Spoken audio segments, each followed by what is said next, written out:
Well, I'm going to be presenting data from a phase 1 clinical trial of a molecule called AMV564. This is a bivalent bispecific T-cell engager that binds to both CD3 and CD33. And it's targeted to the blasts in acute myeloid leukemia as well as MDS.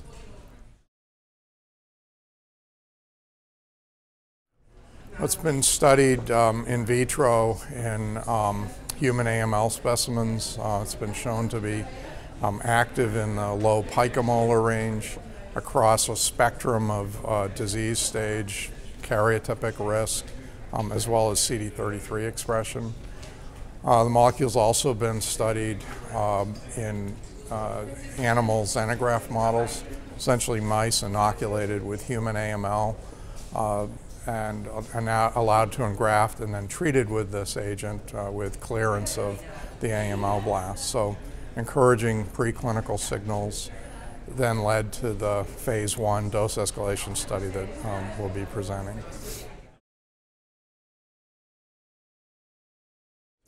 Well, we started at 0.5 micrograms and I'll be presenting data up to the 50 microgram dose level.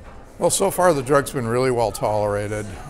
We've seen grade 2 cytokine release syndrome in one patient in whom the syndrome was well managed with tocilizumab and steroids, as well as briefly holding the drug.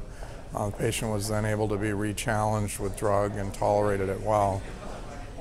We've seen no real off-target effects thus far, and I've seen no dose-limiting toxicities up to the 50 microgram level.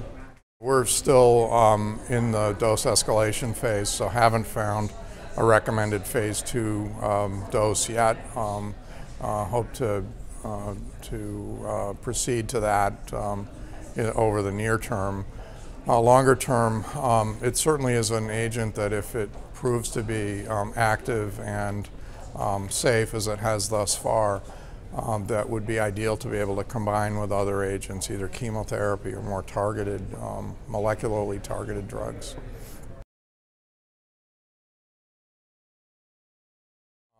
Really no major toxicity signals thus far.